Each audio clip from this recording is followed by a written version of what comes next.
बिस्मिल्लाहिर्रहमानिर्रहीम। एक नए प्रोग्राम के साथ आपकी खिदमत में हाजिर है। जलाई साहब, दो इश्यूज़ हैं जिन पे आपका नुक्ता नज़र जानने की कोशिश करूँगा। माशा एक तो आपने कल पीटीआई का जलसा अटेंड किया इस्लामाबाद में। जी। एक तो उसके बारे में आपसे पूछना है कि माहौल क्या था, क्या वाकई चार्ज माहौल था, और क्या वाकई पीटीआई के अंदर इतनी सख्त है कि वो कोई तहरीक चला सके। क्योंकि मुझे तो नरमी कोई नज़र नहीं आ रही और कुछ अजीब व गरीब से नोटिफिकेशन है, वो मैं आपके सामने शेयर करना चाहता अच्छा। हूँ। दूसरा, हम बात करेंगे आईएमएफ के ऊपर। आईएमएफ और का 18 सितंबर का कैलेंडर आ चुका है, पाकिस्तान उसमें शामिल नहीं है। तो उसमें एक ख़बर मैं जो है वो आपके सामने शेयर करूँगा, और कॉन्टेक्स्ट वही है कि इसहाक डार साहब ने भी एक बातचीत की है यूके में जाके, लंदन में, और फिर इंटरव्यू भी एक दिया है। तो उन्होंने आईएमएफ के हवाले से बड़ी सख्त बातें की हैं अपने आंखें मौक़िफ़ दिखा दी से। हैं उन्होंने एक दफ़ा फिर आंखें एक दफ़ा फिर आईएमएफ को। दिखा दी हैं। तो इसका अल्टीमेट रिजल्ट जो है वो हाँ जी। क्या निकलने वाला है। तो सबसे पहले तो आप ये बताएं कि कल पीटीआई का जलसा कैसा था, क्या माहौल था, आपकी असेसमेंट क्या है। ये मामला आगे लड़ाई की जाने बढ़ेगा या कुछ लीनियंसी आपको जो है वो शो होगी। मैं लंबी बात नहीं करना चाहता, लेकिन एक इस्लामाबाद पुलिस का एक सर्कुलर या डायरेक्टिव मैं आपके साथ शेयर करना चाहता हूँ। संजानी जो थाना है, उन्होंने जलसे से एक दिन पहले एक बाकायदा सर्कुलर जारी किया। अब इसकी अथेंटिसिटी के बारे में मैं 100% श्योर नहीं हूँ, लेकिन मुझे यकीन है कि ये नहीं, ठीक आपको थाने फ़ोन कर लेना चाहिए था ना। है। नहीं, मैंने थाने फ़ोन नहीं किया। तो उसमें वो कहते हैं कि जितने भी गिरदो नवा के रेस्टोरेंट्स हैं, खाने पीने की जगह हैं, गेस्ट हाउसेज हैं, वो 7 तारीख से लेके 9 तारीख की सुबह तक कोई चीज़ भी नहीं बेचेंगे। मैं हैरान और हूँ। किसी को ठहराएंगे भी नहीं। ठहराएंगे भी नहीं। मैं हैरान इस बात पे हूँ, चलिए ठहराने की हद तक भी मुझे समझ आती है। हैरान इस बात पे हूँ कि कल हज़ारों की तादाद में लोग आए हुए थे संजानी में, जो पीटीआई का जलसा था।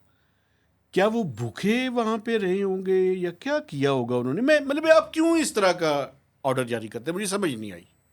इसकी ज़रूरत क्या थी। एक तो मुझे ये बताएं कि कल जलसा कैसा था, और फिर इसके कॉन्टेक्स्ट में बताएं कि वहाँ पे लोग पानी और ये जो बुनियादी चीज़ें हैं ये किस तरह से उसको कर रहे थे। मजबूरियां भी होती हैं। खैर खैर, कल आपको पता है, एक तो जलसा बिल आखिर ये इस्लामाबाद की हदूद में या इस्लामाबाद के करीब केपी में तो उन्होंने किए पीटीआई ने जलसे। तो पहला जलसा है इमरान खान की गिरफ्तारी के बाद, जो कई अरसे के बाद मुलतवी होता होता हुआ। और उसकी भी जगह आपको पता है एक दिन पहले उन्होंने अचानक तब्दील कर दी, और जो जगह उनको बड़ी ग्राउंड दी थी उसके अपोजिट एक ये कोई मंडी है, मवेशी मंडी, मवेशी मंडी जी, उसके मरगला पास। रोड के ऊपर और राइट बड़ी साइड पे। अजीबो गरीब सी वो डलवानुमा जगह है, वहाँ पे उन्होंने कहा जी कि आप जलसा करें। और फिर ये जब ऑफिशियली अप्रूव हो गया तो ये भी तय हुआ था उसमें कि मारगला रोड जो है वो खुला रहेगा और कुछ रास्ते जो हैं वो खुले रहेंगे। लेकिन आपने देखा कि इंतज़ामिया ने एक दिन पहले ही सैकड़ों कंटेनर्स लगा के इस्लामाबाद के मुख्तलिफ तकरीबन कहते हैं 29 के करीब पॉइंट्स जी वो बंद कर दिए गए, एंट्री और एग्ज़िट पॉइंट्स, ताकि लोग वहाँ पे ना जा सकें। हत्ता कि संजानी टोल प्लाज़ा जिसके आगे पास जाके ये मुकाम था, उसको भी डबल और ट्रिपल तय लगा के कंटेनर्स की दोनों तरफ से बंद किया गया। मारगला रोड को बंद किया गया, लेकिन वो फिर पीटीआई के लोगों ने अपनी मदद आपके तहत वो रास्ता खोला। और हमने जो वहाँ पे मंज़र देखा कि हज़ारों की तादाद में, इसमें कोई शक नहीं, मर्द भी, बूढ़े भी, औरतें भी थीं काफ़ी। और ये जिन लोगों को रास्ता नहीं मिल रहा था वो छोटे मोटे रास्तों से, पगडंडियों से पैदल जा रहे थे और पैदल सफ़र तय कर रहे थे पीटीआई का झंडा उठाते हुए। और हज़ारों की तादाद में लोग आ रहे थे, जा रहे थे। आपको पता है जलसे में जब इस तरह की एक सिचुएशन हो, रास्ते बंद हों, किसी को नहीं पता कहाँ से किस तरह पहुँचना है, तो वो एक ऐसी सूरत हाल होती है कि बस एक इनडिसिप्लिन की सूरत हाल होती है। लेकिन मेरा ख़्याल है कि अच्छा जलसा था और कामयाब जलसा था एक लिहाज से उनका। जिस लिहाज से अगर हम देखें पाबंदियाँ थीं और रिस्ट्रिक्शंस थी, जिस तरह आपने ये नोटिफिकेशन का भी हवाला दिया, कंटेनर्स की भी हमने बात की, एंट्री पॉइंट्स पे पुलिस का भी, एक तो जगह पे शेलिंग का भी हुआ है आपस में इनका, वो तो पुलिस का। 26 नंबर हाँ, चुंगी के पास तो हुआ वो है। ज़ाहिर है रास्ता ब्लॉक होगा तो वो आने की कोशिश कर रहे होंगे।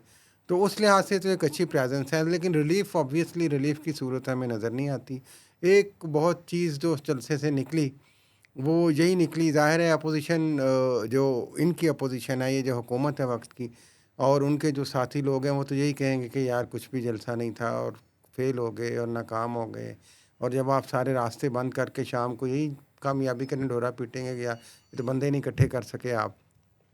और दूसरी तरफ उस जलसे में बाकी लीडरान के अलावा जो अली अमीन गंडापुर सूबे के वज़ीर आला हैं, उनकी जो ज़ुबान, मैं उसी के बारे में बात करना चाह रहा था। माशाल्लाह, वो मैंने आपको पहले भी एक दफ़ा कहा था कि वो जो हैं वो तो पाकिस्तान की सियासत के चाहत फ़तेह अली ख़ान है।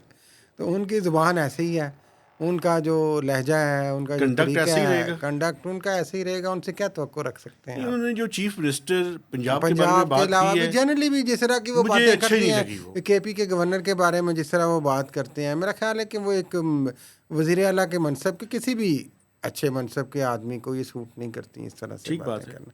लेकिन उन्होंने एक इसको स्टाइल ऑप्ट किया है। मुझे कभी कभी ये लगता है कि शायद जब वो मरियम हम आ रहे हैं इस तरह की बात करते हैं ना, तो कोशिश करते हैं शायद वो इमरान खान को कॉपी करें, ओए ये वो फ्लांटिंग करके इस तरीके से। तो वो उस तरीके से कोशिश करते हैं कि अपनी प्रेजेंस शो करें। अच्छा, एक और भी लेकिन सवाल का ये जवाब कोई दीजिए। अच्छा तासुर नहीं कायम करती है अलीमीन गंडापुर साहब। हम तो यही आपसे दरख्वास्त कर सकते हैं। मेरे ख्याल में ये तहजीब और उसके दायरे के अंदर रह के बात करनी चाहिए।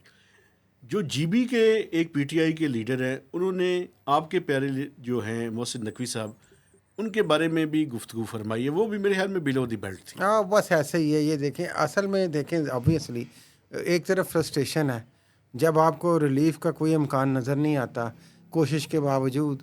तो ज़ाहिर है जो हार्डकोर एलिमेंट है पार्टी के अंदर, वो फ्रस्ट्रेट हो के मुख्तलिफ़ तरीके से बात करेगा, मुख्तलिफ़ तरह की बात करेगा, उसमें कुछ इस तरह की बातें भी करेंगे। अच्छा, एक तरफ तो देखें हम और बैसियत लेकिन ये जर्नलिस्ट, सारी काबिल मजम्मत बातें हैं, मैं बिल्कुल, समझता एक तरफ तो हम पीटीआई के हक में बात कर रहे हैं कि ये रिस्ट्रिक्शंस नहीं होनी चाहिए थी, लेकिन दूसरी तरफ हम पीटीआई की मजम्मत भी कर रहे हैं कि ये लैंग्वेज आपको इस्तेमाल नहीं हाँ करनी जी, चाहिए। एक बात मैं और करना चाहता चंद हूँ। रहनुमा जो है ना, वो बदमज़गी इस तरह से नहीं है, इस डिस्टेस्टफुल नहीं होनी चाहिए चीज़ें। एक बात यकीनी मैं और तौर पे। करना चाहता हूँ।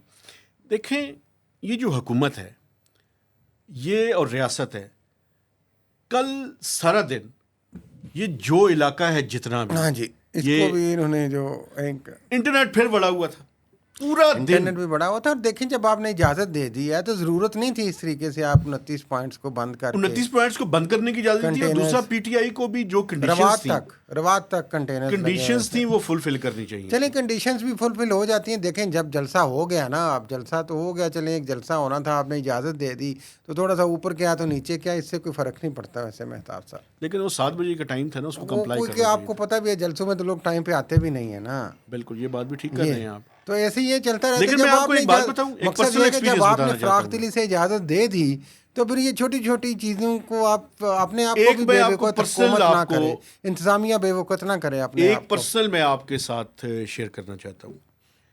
आपको पता है कि एक दिन पहले ही जीटी रोड भी बंद कर दिया था। हाँ जी, रवात तक तो कंटेनर लग गए थे। मुझे समझ नहीं आती ये हुकूमत इतनी डरी हुई क्यों है। डरेगी। मरगल्ला जहाँ पे निकलसन टावर है उसके दोनों अतराफ बंद थी।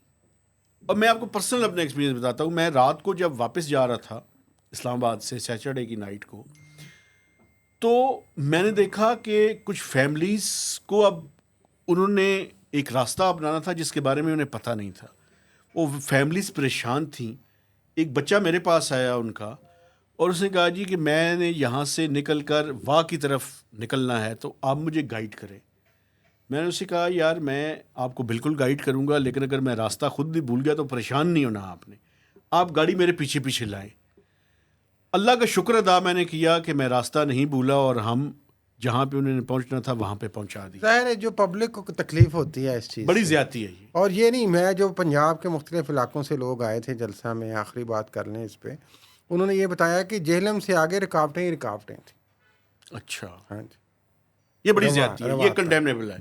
अच्छा, दूसरी बात जो IMF के बारे में मैं करना चाहता हूँ, इसहाक डार साहब ने फिर मतलब डॉक्टर साहब ने फिर जनाब वासी ने जो है वो चढ़ा ली है। और यहाँ और ये उन्होंने ये भी तक कह दिया कि ये जो है 2023 में मैं डिफॉल्ट करना चाहता था IMF।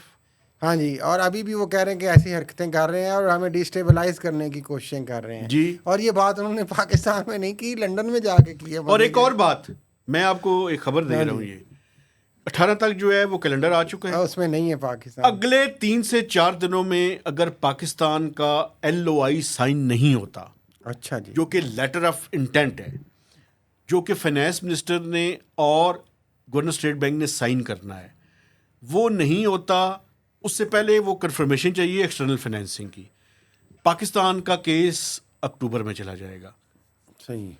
और अगर अक्टूबर में चला गया तो मैं एक क्वार्टर तो आपको वैसे ही गुजर गया नहीं, ना। मेरी बात सुने, मैं जो बात करने लगा हूँ बड़ी खतरनाक बात है। ओह, अगर 15 अक्टूबर के बाद तक ये मामला गया तो कहीं IMF फर्स्ट रिव्यू और इस अप्रूवल को कंबाइन ना कर दे।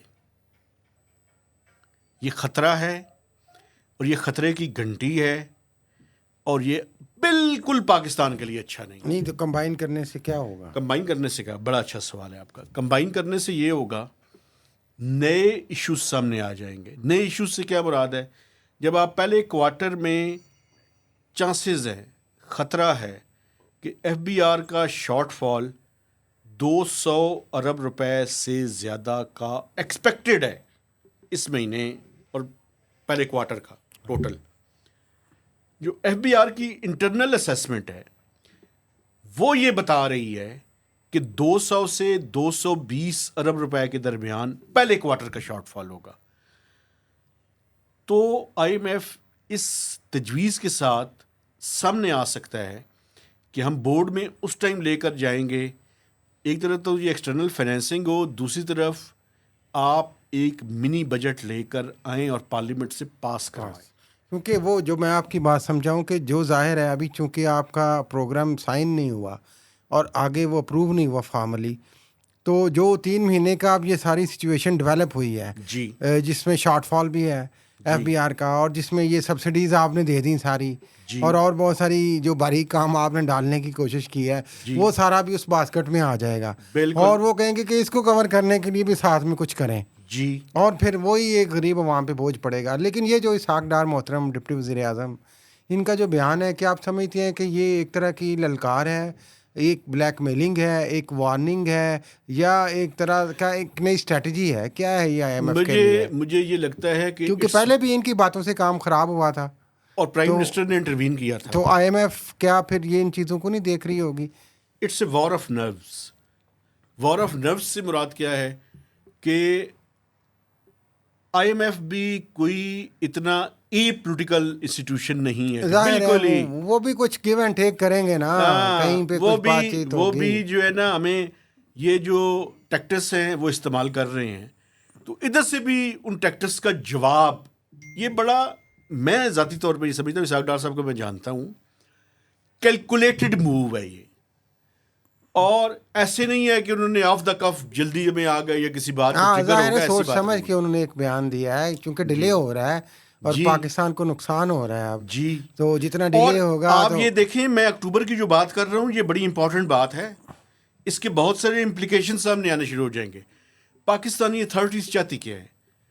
ये सितंबर में ही हो जाए। हाँ, मैं इसीलिए मैं मोहतात साफ़ी हो सकता है आखिरी हफ्ते में कोई बोर्ड बैठ जाए। इस हफ्ते के दौरान अगर हमारा ये एक्सटर्नल फाइनेंसिंग और LOI साइन ना हुआ, फिर ये अक्टूबर में जाएगा। ये हफ्ता बड़ा इंपॉर्टेंट है, अगले 4 से 5 दिन बहुत इंपॉर्टेंट है। बट उसमें एक्सटर्नल फाइनेंसिंग का गैप अभी जाहिर है, फॉर्मली अनाउंसमेंट नहीं उसकी कोई हुई है। फॉर्मली अनाउंसमेंट नहीं चाहिए, IMF को कंफर्मेशन चाहिए इन राइटिंग। हाँ, तो वो कोई मिल गई होगी उन्हें आपके ख्याल में? मेरा कोशिश, देखें, पाकिस्तानी अथॉरिटीज़ जो हमें बैकग्राउंड में बता रही हैं वो ये कह रही हैं कि बिल्कुल फाइनल स्टेजेस के ऊपर है, लेकिन मैं ये कहता हूं कि when the bridge will come we will cross it.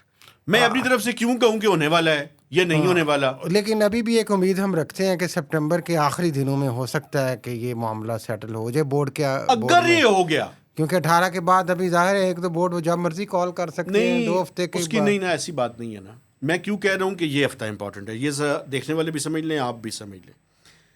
अगर इस 15 सितंबर तक ये मामला होता है तो 2 हफ्ते आपके पास हैं, हम साइन करके भिजवाएं तो विद इन 2 वीक्स उसको वो सर्कुलेट करके बोर्ड में कंसिडर कर लें।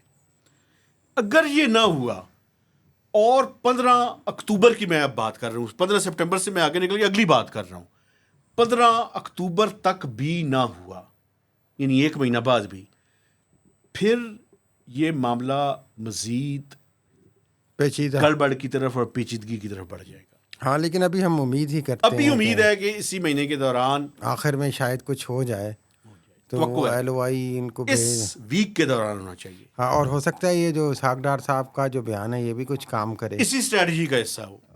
उनको थोड़ा सा प्रेशर डालने का एक तरीका भी होता है, आपको बिल्कुल, पता है। ठीक है। लेकिन वो भी बड़े समझदार हैं, अब उन्हें भी पता है कि जनाब अपनी बातें हमने मनवानी है बिल्कुल। और किस तरीके से मनवानी है, क्योंकि वो ये एतराज़ तो उठाएंगे कि जनाब इसके बावजूद आप जो मर्ज़ी करते जा रहे हैं साथ साथ बीच में, तो कल को आप और भी कुछ करते रहेंगे तो उसकी क्या गारंटी है।